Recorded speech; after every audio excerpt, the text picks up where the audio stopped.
Hello, good morning, student. Welcome to our channel Physicspedia. My name is MD Shanwas.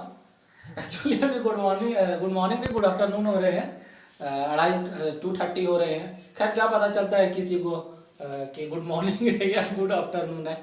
Online lecture में तो पता चलना नहीं.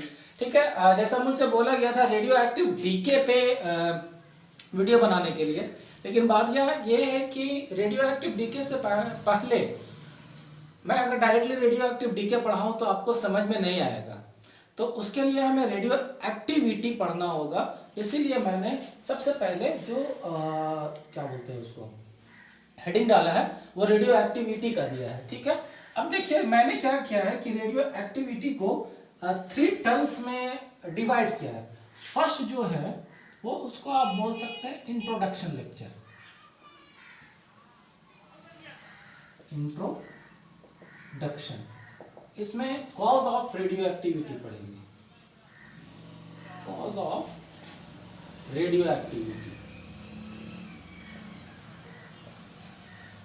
बस लिखने में टाइम लग जाता है. कुछ ऐसा प्रोसेस लगाओ कि पता ही नहीं चले कि मतलब पहले से लिखा है मिल जाए. लगाता हूँ टेक्निक. अच्छा, नेक्स्ट टाइम से.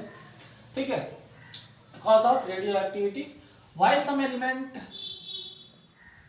Y some element show radioactivity. मतलब आपने सुना होगा कि बहुत सारे एलिमेंट जो है वो रेडियो एक्टिविटी शो करते हैं, बहुत सारे एलिमेंट शो नहीं. तो वो रेडियो एक्टिविटी शो क्यों करते हैं हम उसके बारे में बात करेंगे. ठीक है, अब जो दूसरा है, जो सेकेंड पार्ट है वो है आपका alpha beta gamma emission. Very important. अब जान रहे हैं, this is very important, very very very important. ठीक है, अरे इसमें हम पढ़ेंगे कि अल्फा एमिशन होता है. अल्फा एमिशन में क्या होता है, जब बीटा एमिशन होता है तो उसमें क्या होता है, जब गामा एमिशन होता है तो उसमें क्या होता है. इन सब के बारे में हम पढ़ेंगे. और यहाँ पे लेवल थोड़ा सा हाई होगा. हम ऐसा नहीं कि बस वो उस टाइप का पढ़ेंगे कि एटॉमिक नंबर वगैरह नहीं. यहाँ पे beta plus decay, beta minus decay के बारे में पढ़ेंगे. उसके बाद न्यूट्रिनो के बारे में पढ़ेंगे. और उसके बाद क्या बोलते हैं kinetic energy of alpha emission. Alpha emission के टाइम पे जो काइनेटिक एनर्जी होता है उसके बारे में पढ़ेंगे. ठीक है, और फिर और भी बोल सकते हैं तो इलेक्ट्रॉन कैप्चर के बारे में भी पढ़ेंगे. इलेक्ट्रॉन कैप्चर के भी बारे में पढ़ेंगे. तो जो यहाँ तो हो गया. और जो थर्ड है वो है आपका लॉ ऑफ रेडियो एक्टिविटी.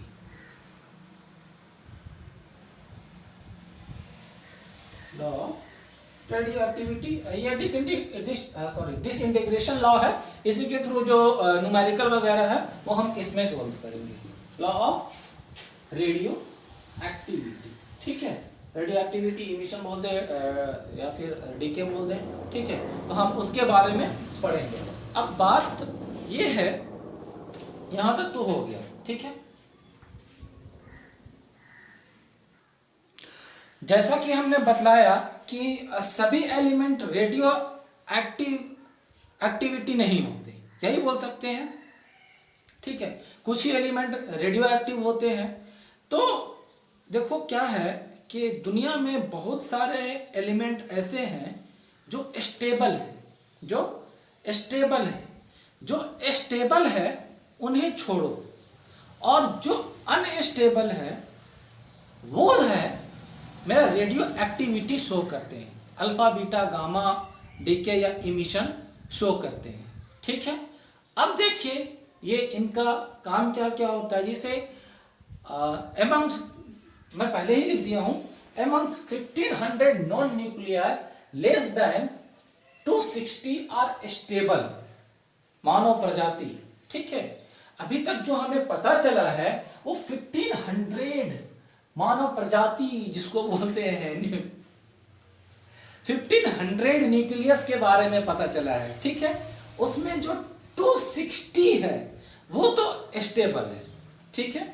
अब भैया जो स्टेबल है वो तो स्टेबल है, जो कपल है वो तो कपल है। अब जो सिंगल है वो क्या चाहेगा, कमिटेड होना चाहेगा।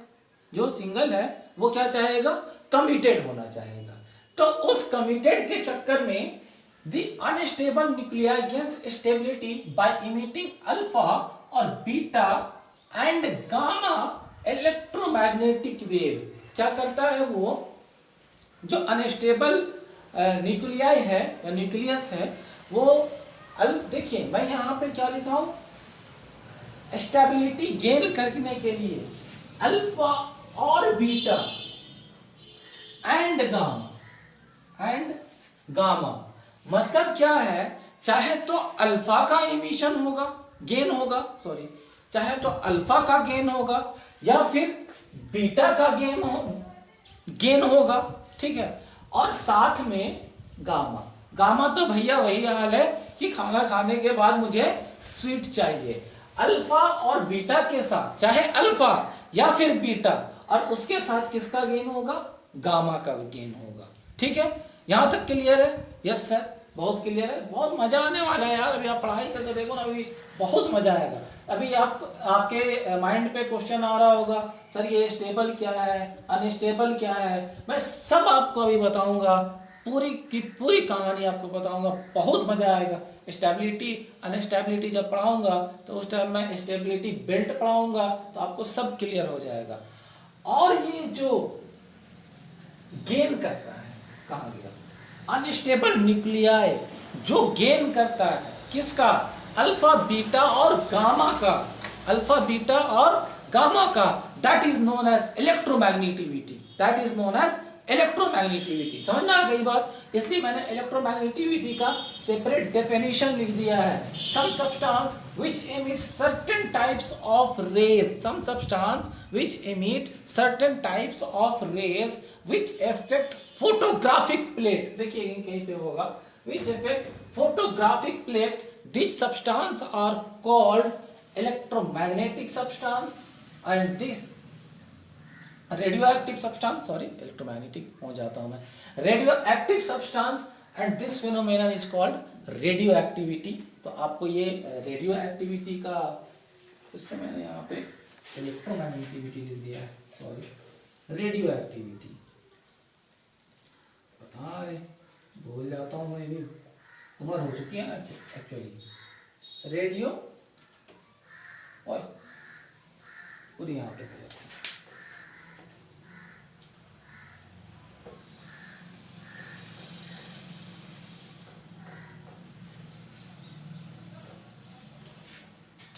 रेडियो एक्टिविटी,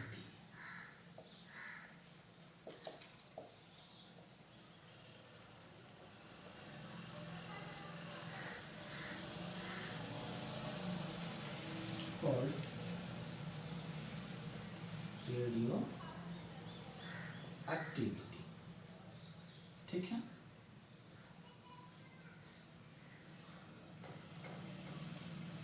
ठीक है, अब सही है। उस टाइम इलेक्ट्रोमैग्नेटिक एक्चुअली मैं इलेक्ट्रोमैग्नेटिक क्लास लेकर आ रहा था तो दिमाग पे बैठा हुआ था, चलिए कोई बात नहीं, होते रहता है। तो that is known as radioactivity. ये जो क्या बोलते हैं, गेन हो रहा किसका, अल्फा बीटा गामा का, that is known as radioactivity, ठीक है। अब क्या है, यहां तक तो सही है, बिल्कुल सही है। अब बात यह है कि रेडियो एक्टिविटी इज ए, मैंने क्या लिखा, nuclear phenomenon, radio activity is a nuclear phenomenon. अब देखिए बात क्या है, जब आप केमिस्ट्री पढ़ते हैं तो वहां पे आप पढ़ते हैं केमिकल रिएक्शन, क्या पढ़ते हैं, केमिकल रिएक्शन, लेकिन यहाँ पे ये कौन सा फेनोमेनन होगा, न्यूक्लियर फेनोमेनन। न्यूक्लियर फेनोमेनन बोलने का मतलब क्या है कि ये एक पूरा रूम है मेरा, इसको मैं अगर एटम मान लूं, क्या मान लूं, एटम मान लूं, तो उसमें सुई के निडल के अंदर, सुई के निडल के बराबर उसके अंदर जो प्रोसेस हो रही है, उसके अंदर जो फेनोमेनन हो रही है, that is known as radioactivity. वो उसके अंदर की मतलब रेडियो एक्टिविटी की प्रोसेस उतनी माइनर, मतलब उतनी छोटे पार्ट में हो रही है रेडियो एक्टिविटी की। ठीक है, यहां तक क्लियर हो गया। अब जो है नेक्स्ट है, रफ करता हूं मैं। रफ करने वगरने में ना ये समय टाइम वेस्ट होता है पूरा। क्या लिखा है बता दिया जाए। चलिए, तो जो नेक्स्ट टॉपिक होगा, जो नेक्स्ट पॉइंट होगा वो आपका ये है, did reaction depends only on concentration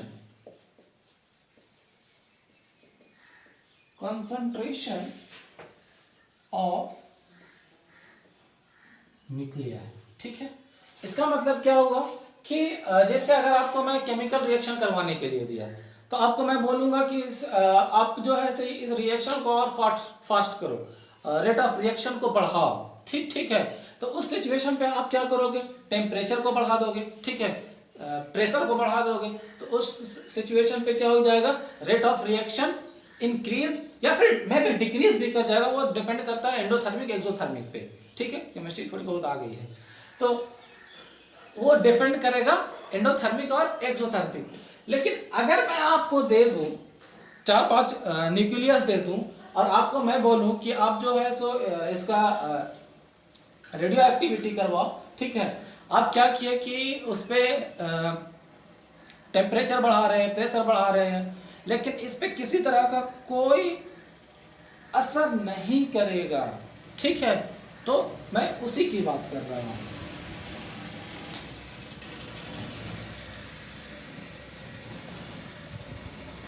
These reaction are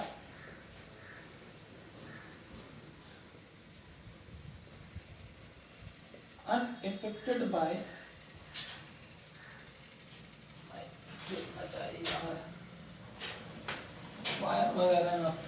These reaction are unaffected by temperature, pressure and other physical reaction। ठीक है, ये बात बोल सकते हैं अनअफेक्टेड बाय। हाँ, ये क्या है, ये सर ये क्या है, नहीं होगा। अरे भैया ये अलग ही दुनिया की बात हो रही है, इस दुनिया की तो ये है ही नहीं। बिल्कुल किसकी बात हो रही है, क्वांटम लेवल की बात हो रही है। तो इससे जो है ये जो है आपका ये टेम्परेचर प्रेशर वगैरह पे डिपेंड नहीं करता। अब जो नेक्स्ट है, अब जो नेक्स्ट टॉपिक है वो, सॉरी टॉपिक पॉइंट बोल रहा हूँ, इसको जो डिस्कवर किया था, पूरा लिखता हूँ, फिर से वही यार, रेडियो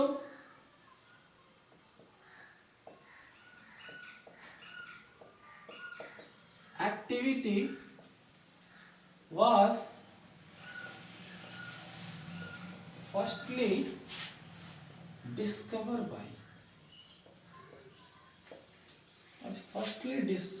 by नाम क्या था, हेनरी, उसका ऐसा यूनिट भी है, मैं नेम बोल रहा हूँ,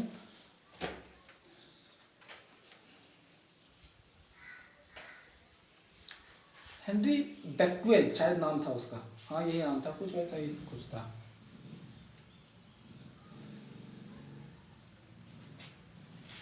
radio activity was first discovered by Henry Becquerel. Becquerel, हाँ ऐसा यूनिट क्या होता है, बेकुरेल। हाँ ठीक है, हेनरी बेकुरेल इन 1869 एक्सीडेंटली। बात ये भी है कि ये इसने एक्सीडेंटली इसका डिस्कवर किया। भैया हमसे तो एक्सीडेंटली किसी लड़की का मैसेज नहीं आता, नहीं क्यों, इसका यहाँ पे पूरा का पूरा काम एक्सीडेंटली हो रहा है। ये लो, ठीक है, चलिए ठीक है, कोई बात नहीं है, आप बोल दिए हम मान लेते हैं। अच्छा देखिए, अब एक्सीडेंटली काम हुआ क्या, ये भी बात देखिए, कैसे बोलोगे आप कि एक्सीडेंटली हुआ। इन्होंने क्या किया, यूरेनियम एटम को लिया,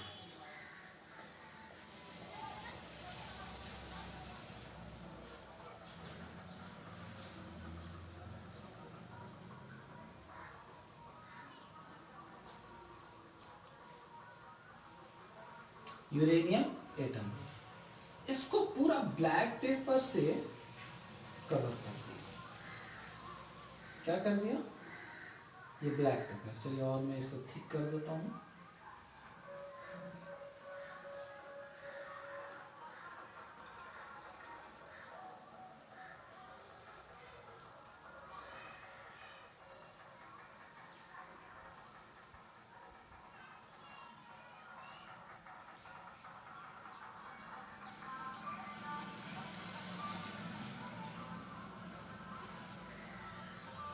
चलिए ब्लैक पेपर है ये पूरा, ब्लैक पेपर से इसको पूरा कवर कर दिया, ठीक। अब यहां पे फिर से इसको कवर किया, किससे,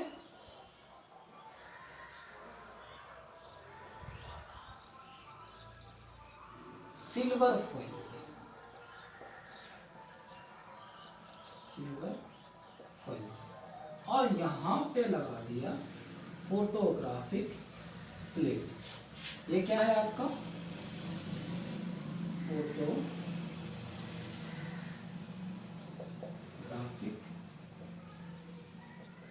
प्लेट, ठीक है। अब जो यहां से रे निकला, ठीक है, ये ब्लैक पेपर को क्रॉस किया, सिल्वर फॉइल को क्रॉस किया, और यहां पे जाके मुझे ब्लैक स्पॉट मिला। क्या मिला, ब्लैक स्पॉट मिला, जिसको हमने बेकुरल स्पॉट कहा, और बाद में पता चला यही चीज कि ये बेकुरल स्पॉट नहीं बल्कि क्या था, अल्फा बीटा गामा रे था, ठीक है। यहां तक तो हो गया, यस सर हो गया, बिल्कुल हो गया। तो अब आप बताइए कि क्या ये एक्सीडेंटली हुआ होगा, बिल्कुल नहीं हुआ होगा, पूरी प्लानिंग से काम किया होगा। कोई भी साइंटिस्ट किसी चीज को सर्च करता है, बेचारे को सर्च करते करते 20-25 साल लग जाता है, ठीक है। तो ऐसा नहीं कि ये एक्सीडेंटली हुआ होगा, और लोग मानते हैं कि एक्सीडेंटली हुआ था। अब देखिए यहाँ पे जो ब्लैक स्पॉट मिल गया, समझे, ये इसे क्रॉस कर पाया, ये ऐसा था, ऐसा कुछ था, ठीक है, यहाँ से पास हुआ, ये कुछ ऐसा रहा, ठीक है। तो यही मेरा क्या था, ये आपका यूरेनियम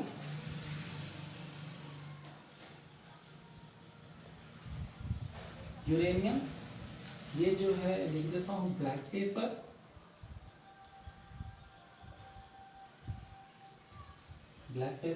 और यही जो मुझे ब्लैक स्पॉट मिला, that is known as alpha beta gamma ray. क्या ये रे निकल रहा था आपको दिखा, this is invisible ray, visible नहीं है, इनविजिबल रे, लेकिन यहाँ पे स्पॉट जो बना वो विजिबल। क्या ऐसे लाइट निकलेगा तो क्या छोटा सा मुझे दिखाई देगा लाइट जाते हुए, बिल्कुल नहीं दिखाई देगा, बिल्कुल यहाँ पे आने के बाद ये ब्लैक स्पॉट मिला। अब बात करेंगे हम कि बात कर रहे थे व्हाट इज स्टेबल और अनस्टेबल न्यूक्लियस, स्टेबल और अनस्टेबल के लिए, स्टेबल एंड अनस्टेबल की बात कर रहे थे। बार बार आ रही थी आपके मन में क्वेश्चन आ रहा होगा, क्या होगा स्टेबल और क्या होगा अनस्टेबल। कोई बात नहीं, उसके लिए हमें सबसे पहले स्टेबिलिटी बेल्ट को समझना होगा। क्या समझना होगा, स्टेबिलिटी बेल्ट को। देखिए स्टेबिलिटी बेल्ट क्या होता है, बहुत अच्छा, बहुत मजा आएगा आपको पढ़ने में, बिल्कुल मुझे उम्मीद है, ठीक है। स्टेबिलिटी बेल्ट देखिए क्या होता है,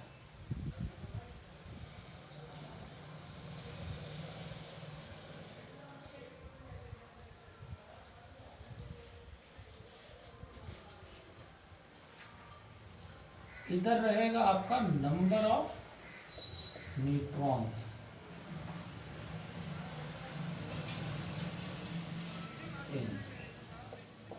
और इधर रहेगा आपका नंबर ऑफ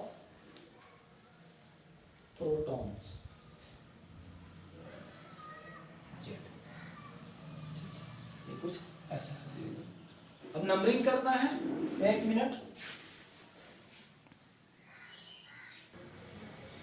अब देखिए क्या हुआ कि जो एटम्स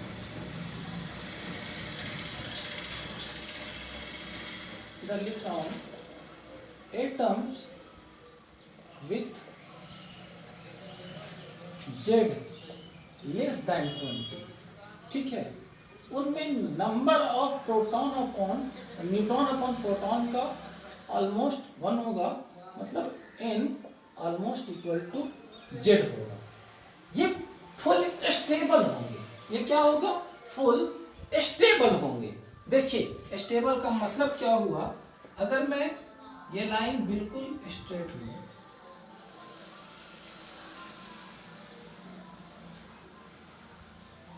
ऐसा कुछ, देखिए गड़बड़ नहीं होना चाहिए।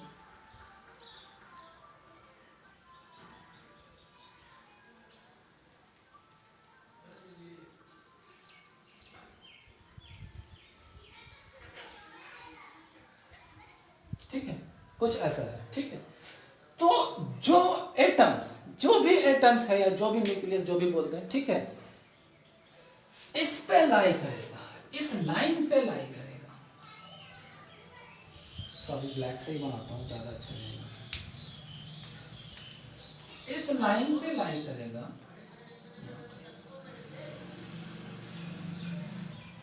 ठीक है। This is stable, this is stable atom या स्टेबल न्यूक्लियस, ठीक है। अब इसके ऊपर या फिर नीचे लाई करेगा, जिसको मैं रेड से शो कर रहा हूं,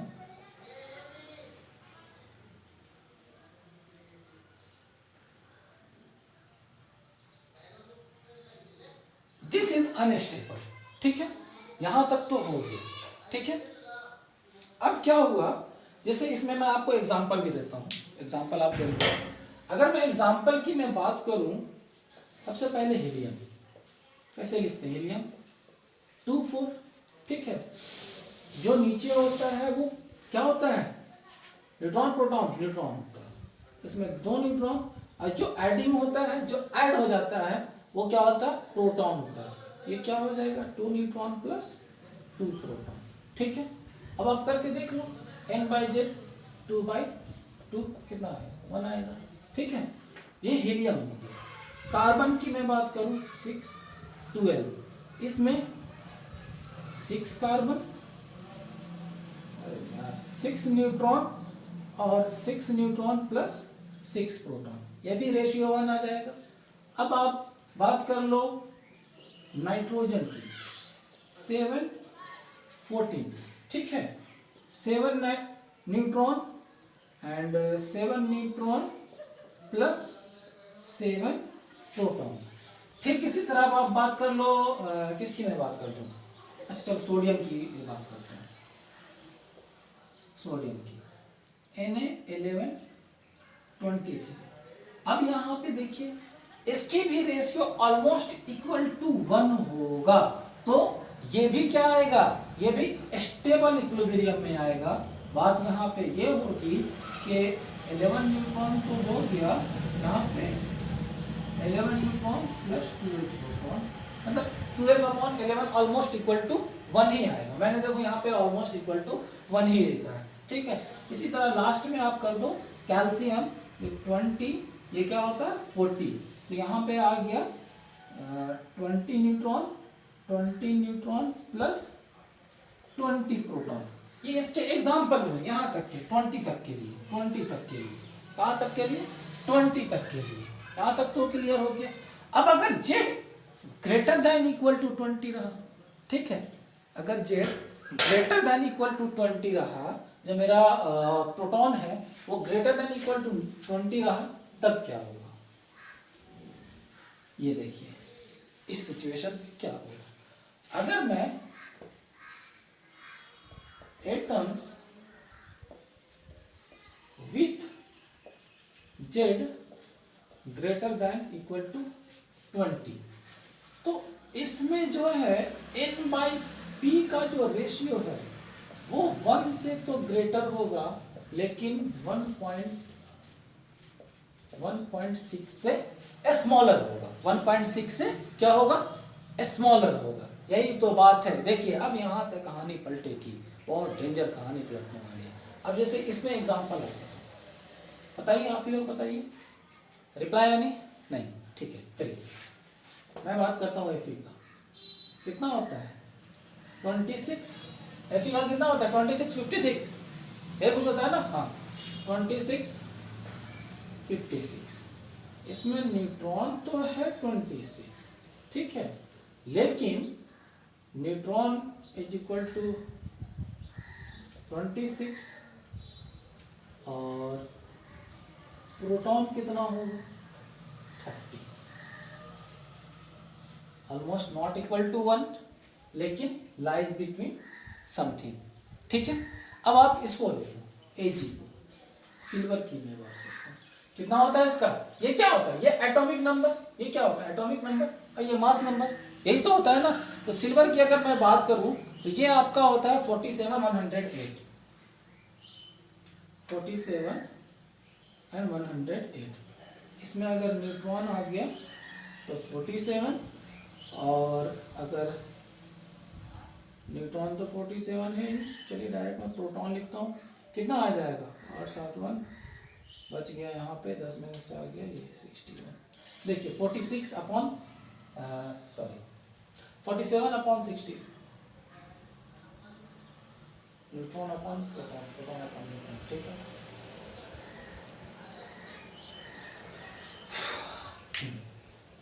तो इसमें न्यूट्रॉन जो है वो 47 और ये कितना आ गया 61, गलत लिख दिया हूँ क्या मैं, neutron upon proton almost equal to 1, ठीक है। एक मिनट, सॉरी ये प्रोटॉन और ये न्यूट्रॉन, सॉरी थोड़ी सी गड़बड़ है यहाँ पे प्रोटॉन होगा 26 प्रोटॉन, अब ये जाएगा तो बचेगा 30 न्यूट्रॉन, अब ये जाएगा यहाँ पे बच गया 47 न्यूट्रॉन, अब यहाँ पे माइनस करूँ 8 7 1 10 में से चला गया ये 61 न्यूट्रॉन, ठीक है। अब जब इसे रेशियो आप निकालेंगे तो ये क्या होगा 1 and 1.6 के बीच में लाई करेगा, ठीक है। थोड़ी सी केमिस्ट्री में गड़बड़ हो जाती है यार, मुझसे माफ करना, ठीक है।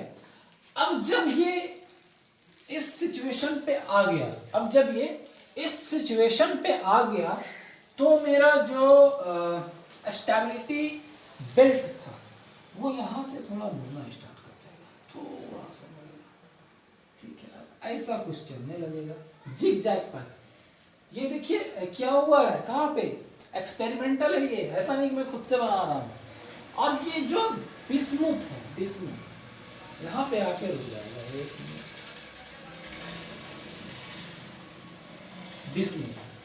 बिस्मुथ पे आके रुक जाएगा। बिस्मुथ कितना होता है 83 and 209, ये जो है बिस्मुथ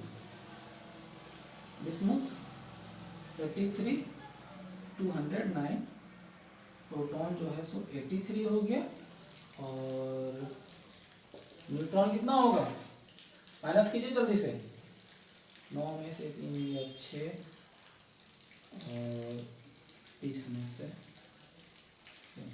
126, ठीक है। तो ऑलमोस्ट इसके बीच में लाई करेगा, ठीक है, यहाँ तक तो ठीक है। अब देखिए क्या होगा, ये लाइन मुझे स्ट्रेट वाला, ये तो बिल्कुल स्टेबिलिटी शो करने के लिए मैंने यहाँ पे जो था, ये बिल्कुल ये जो लाइन था वो n=z के लिए था, ठीक है। अब मैं इसे रफ कर रहा हूँ, ये n=z के लिए खत्म हो गया है। n=z जो है वो 20 कैल्शियम तक ही आ रहा था, उसके बाद नहीं आ रहा, ठीक है, ये हो गया, ठीक। तो जो मेरा स्टेबिलिटी कर्व जो बना, ठीक है, वो कुछ ऐसा बना बिस्मुथ तक, ये भी रफ कर, ठीक है, बिस्मुथ तक कुछ ऐसा बना, दिस इज स्टेबिलिटी कर्व, ठीक है। यहाँ से कुछ जिगजैग जाएगा, ऐसा कुछ मुड़ेगा, अपना आगे बढ़ते जाएगा, this is your stability curve. अब जो जो एटम्स इस पे लाई करेंगे वो होगा स्टेबल, ठीक है, वो क्या होगा, स्टेबल। और जो एटम इस पे लाई नहीं करेंगे वो हो जाएगा अनस्टेबल। तो मैं जो हूँ अनस्टेबल, चाहे ऊपर आएगा या नीचे आएगा, उसे मैं रेड से शो कर दे रहा हूँ। ठीक है,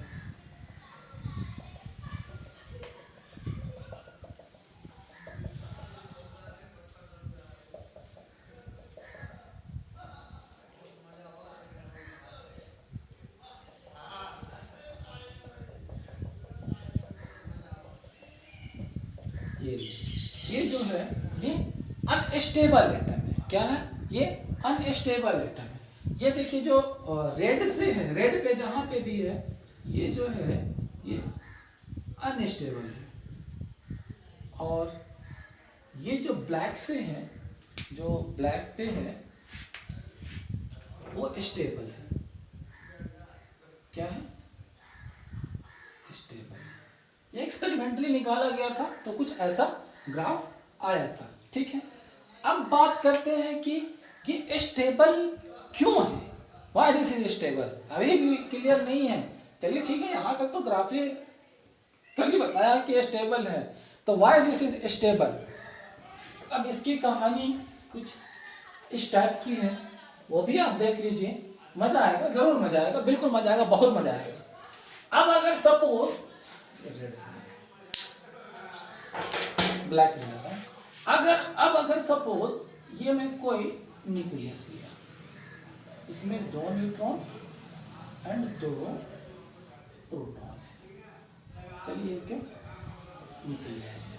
ठीक है, आप जानते हैं कि प्रोटॉन में क्या होता है, चार्ज होता है।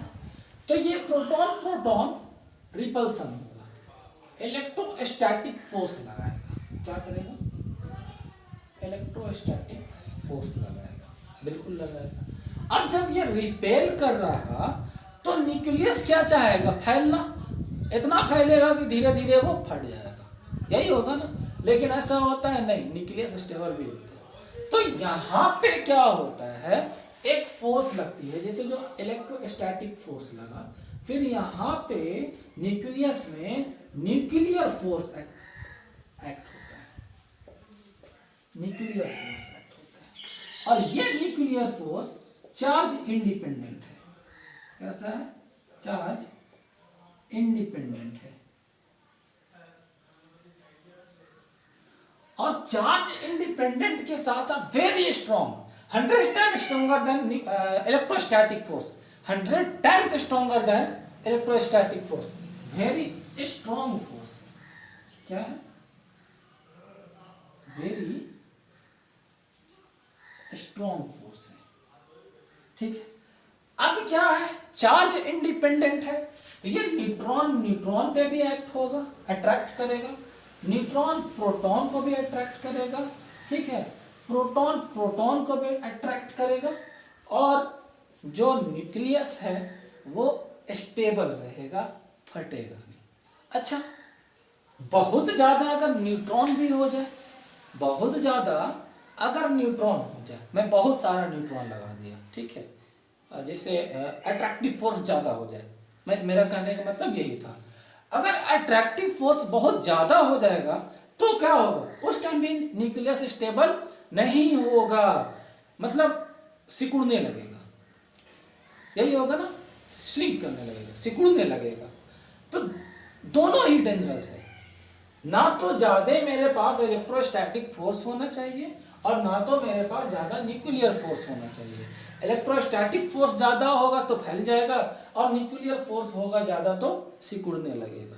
तो इसको बैलेंस करने के लिए अगर जहां पे मान के चलिए इलेक्ट्रोस्टैटिक फोर्स ज्यादा है, तो उस न्यूक्लियस में हम न्यूट्रॉन डालते हैं। क्या करते हैं, न्यूट्रॉन डालते हैं। तो अब समझ में आई बात कि ये जो है वो स्टेबल, ये जो है ये स्टेबल क्यों रहता है। मेरे ख्याल से तो क्लियर ही हो गया होगा, बिल्कुल एनी हाउ क्लियर हो गया होगी। ठीक है, अब बात रही